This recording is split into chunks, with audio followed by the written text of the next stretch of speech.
Hello, my name is Seth Rosenblatt. I've been a school board member here in San Carlos since 2007.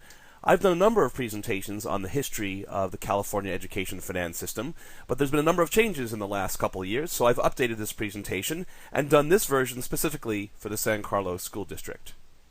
We'll talk about the history of California education finance, the different funding models that are in place now, the relationship between the state government and the local school district, what the effects have been on local school districts, and specifically what's next for San Carlos. So we'll start with how we got here. Prior to Proposition 13 in 1978, local finance and political representation was a fairly straightforward proposition, and this is still how it works in most other states. The voters would elect their representatives to each local agency, including city government, school boards, community college districts, as well as special districts, such as healthcare districts. These different governmental agencies were and continue to be independent bodies, even if they share overlapping geography. Those elected representatives, in turn, had the power to levy a tax, usually in the form of a property tax, on those citizens they represented. Those government bodies then provided services to their citizens funded by those taxes. And of course, if the electorate didn't like the job they were doing or the price they were paying for it, they could always voice their concerns and ultimately vote their representatives out of office. So based on whatever each relevant local agency set as its property tax rate, every citizen would have a unique tax burden and a different percentage of their total tax bill going to different government agencies. Each agency could be more aggressive or conservative in its tax rate based upon the services it provides its constituents as well as the tax burden tolerance of those citizens. On the one hand, many civic leaders look at the pre-Proposition 13 days as the good old days, because locally elected officials had much more flexibility and were able to fund their representative agencies accordingly. Also, it could be argued that such a system let the locally elected officials, the ones closest to the citizenry, be the ones accountable for the prudent use of the taxpayer dollars. As a result, school districts and other agencies that were located in higher wealth communities usually were able to offer more and better services. Which leads to one of the main downsides of the system. It creates a divide between rich and poor areas. Although not unique to California, there was a large difference in the quality of schools between communities that had wealthier citizens versus those that did not. This held a particular irony, as strong education is the best vehicle to bring people out of poverty, yet the poorest communities had less access to a good education. Other issues included the fact that in California at the time, the overall tax burden was growing as property values were climbing, and lastly, as this was a wealth-based tax system, some taxpayers, especially seniors who had an appreciated home but a lower income, had a harder time paying their increasing property taxes. Which brings us to the first of two major developments that happened in the 1970s that would significantly change California local finance. Serrano v. Priest was a landmark court case before the California Supreme Court, which generated 3 court opinions between 1971 and 1977. Serrano struck down California's public school financing structure as a violation of equal protection, because under this system, per-pupil expenditures varied greatly and depended on a school district's tax base. The court gave the state legislature a number of years to fix the problem, and it ultimately established a system of setting a revenue limit that would fund all school districts equally on a per-pupil basis. The idea was to level up funding so that poorer school districts wouldn't be at a disadvantage. However, on the heels of the Serrano decision came the most significant event of the decade, the passage of Proposition 13 in 1978, a voter-approved amendment to the California Constitution. Proposition 13 limited the maximum percentage property tax to 1% of assessed value and also limited the annual growth of such assessed values. This effectively cut property taxes by more than half for most residents at the time. As property taxes still had to be divided among the various local government agencies, the earlier percentages which local agencies shared in that tax pie were preserved, but just at the total lower amount. Therefore, the funding for local agencies was effectively frozen at that level forever, irrespective if their local needs changed, and there's no way for any community to decide to reallocate its property taxes among the various public agencies that serve them. Proposition 13 also changed the California Constitution to require 2/3 majority in the state legislature to raise taxes and a 2/3 majority vote of the local electorate to levy parcel taxes. Serrano versus Priest now had a whole different meaning after Proposition 13. Since the total property tax base was slashed, the total amount of revenue to every school district was proportionally reduced. Now, what was an original intent to level up funding for schools became an exercise in leveling down. because under the Serrano ruling, schools were guaranteed a minimum level of funding called the revenue limit, but given the total reduction in property taxes post Proposition 13, that revenue limit was set much lower than what was the intent of the plaintiffs in the Serrano case. This was the birth of the revenue limit district and the basic aid district. The burden was now on the state to backfill funds for school districts whose local funding wasn't up to the revenue limit. These districts are called revenue limit districts. Districts whose local funding exceeded the revenue limit were allowed to keep it all, and they are designated basic aid districts. So essentially, the combined effect of Serrano and Proposition 13 has been twofold. First, a dramatic reduction in the total property tax revenue available for all local government agencies, and second, a dramatic shift from the local community to the state for the burden of funding education. And this system of funding education has caused the state to lag behind. Only a few short decades ago, California was regarded as the state with the best run and best financed education system in the country. Due to the change in how California schools are financed, it has lagged significantly behind other states in the nation in per pupil funding. On a nominal basis, California spends less than the national average on education, but when adjusted for cost differences, California ranks near the bottom among states in per pupil funding. There have been many similar studies, and depending on how it's calculated, California comes up somewhere between 35th and 48th in the state funding ranking. California ranks last or near last of all states in terms of almost all metrics of adults to student ratios, whether they be class size, number of counselors to students, number of librarians to students, and number of administrators to students. This chart only adjusts for the average cost of living in California. If we were to take into account that in the Bay Area, cost of living is considerably higher than the state average, then surely our effective funding is at the bottom of the nation. And we must remember that California has an extremely diverse population compared to most other states, and serving well that diverse group of children would, in an ideal world, require more resources than other states without such populations. To put it in perspective, California's schools spent about $2,500 less per student than the rest of the U.S. in 2012-2013, and California spent over $4,000 less per student than Illinois did, and nearly $7,000 less per student than New York did. So let's delve into what it means to be a revenue limit and basic aid district, and detail how schools get their funding. In California, a far majority of school districts are revenue limit. However, San Mateo County is unusual in that about half of its districts are basic aid. The Bay Area has the largest concentration of basic aid districts. Basic aid districts receive a flat rate of funding, since it is based on local property taxes. So if their student enrollment grows, they have to spread that money over more students, and accordingly, the reverse is true if they are in declining enrollment. Revenue limit districts work the opposite way. They are funded by the state on an amount per student. As their enrollment grows, so does their revenue. As their enrollment declines, their funding declines as well. Interestingly, more school districts have been becoming basic aid in the last few years, not because their tax base has improved, but because the state revenue limit has been reduced so as to be below their share of the local property taxes. So let's break down more specifically how school districts get their money. There's the School District General Fund. This is what we call unrestricted money, and most districts will get funded up to their revenue limit. But as we mentioned, for most districts, local property taxes aren't enough to cover their revenue limit, so the state funds the difference. But the state and federal government also earmark specific funding for specific purposes. These are called categorical programs. There are not many of these left, but it does, for example, include money earmarked for special education spending. However, the money given by the state and the federal government for many of these mandated programs does not come close to funding their actual cost, so the districts essentially need to pay for the difference out of their general fund. These unfunded or underfunded mandates are referred to as encroachments, as their costs encroach on the general fund. Lastly, some school districts have other revenue sources from parcel taxes, local education foundations, grants, and other sources. These could be for specific programs, or they can go to the district general fund. So in reality, there are significant differences among school districts' level of funding due to factors such as whether they are revenue limit or basic aid, how that revenue limit is calculated, and this is going to change now under the local control funding formula, which we'll talk about in a minute, whether they qualify for certain categorical funding, and whether they have other sources of local funding like parcel taxes and education foundations. Of course, not all school districts have the same needs or the same cost of living.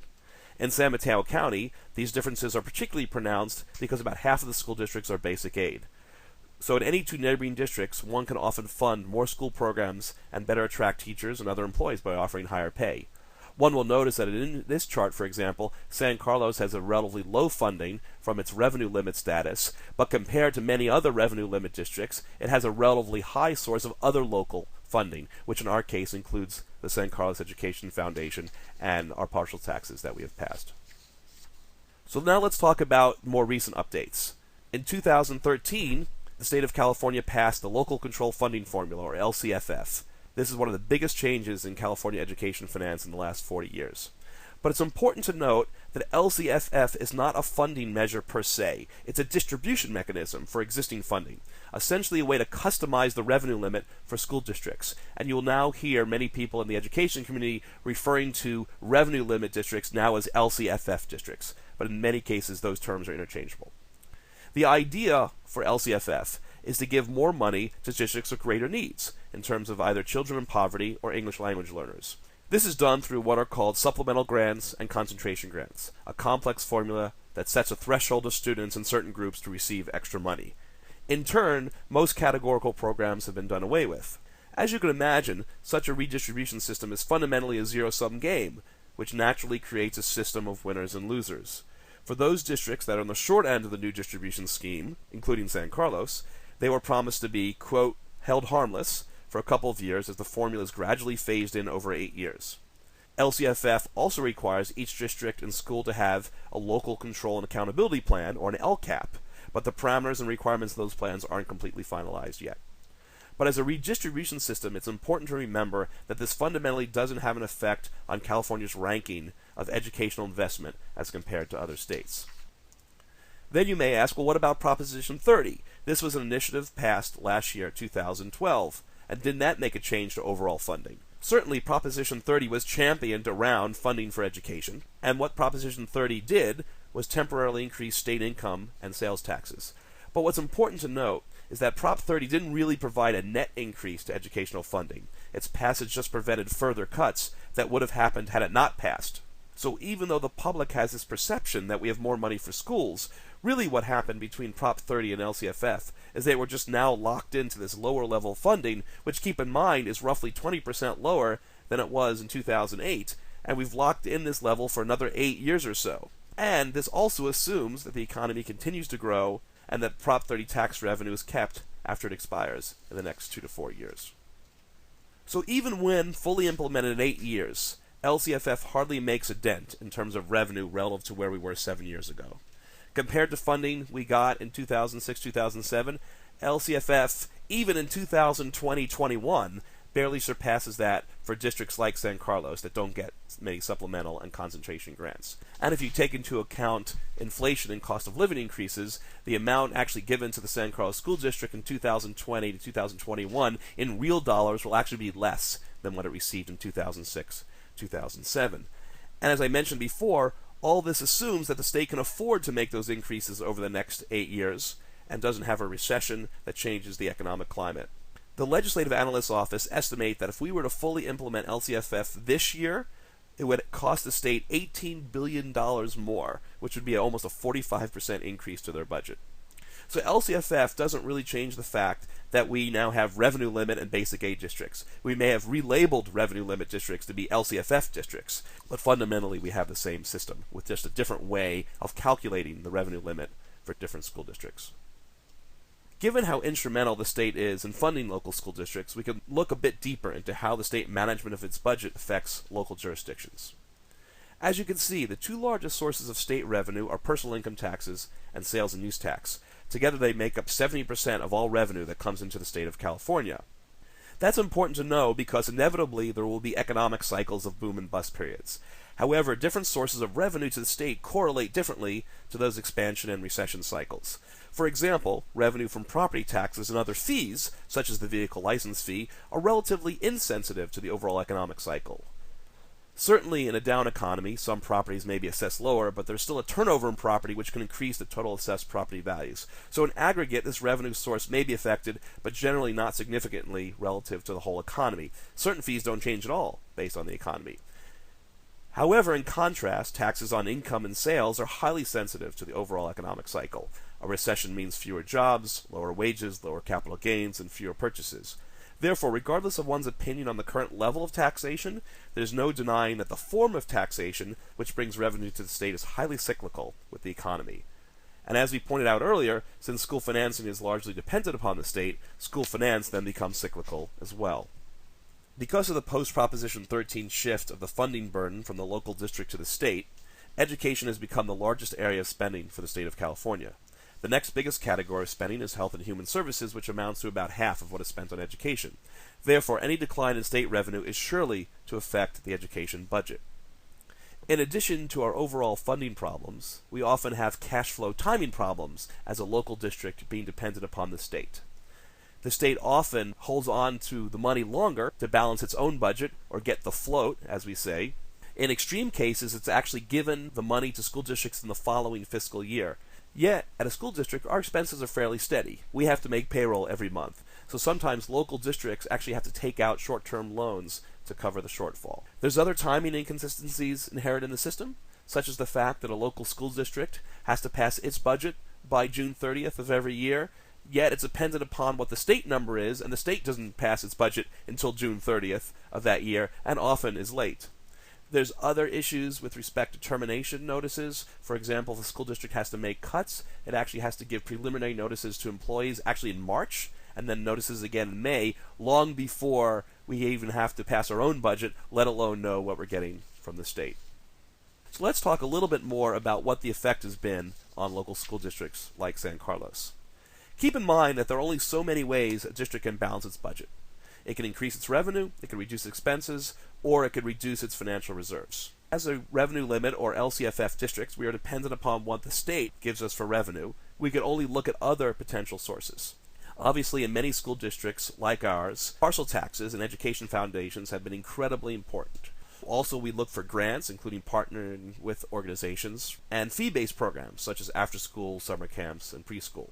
In terms of reducing costs, we have to remember that in a school district, 80% of the costs are around people. So therefore, reducing expenses generally involves reducing the number of people or the dollars paid per person. And that can mean increases to class size, reduction of certain programs, a reduction in administrative support, or lack of salary increases or salary reductions. Lastly, a school district does keep a reserve. By law, it must keep a 3% minimum reserve, although certainly for a small district like ours, the ideal is to keep more than 10 or 15% in reserve. This is supposed to weather temporary storms, but if one has multiple years of cuts, then obviously it presents a problem to dig into those reserves too much. Since school districts cannot control what funding they get from the state or property taxes, a lot of effort has been placed into those other local sources of income. In San Carlos, for example, approximately 15% of school district revenue comes from a combination of parcel taxes and the local San Carlos Education Foundation. Many education foundations ask parents to donate $500 to $1,000 per student or even more. Not every parent can afford that, but some can and donate substantially more.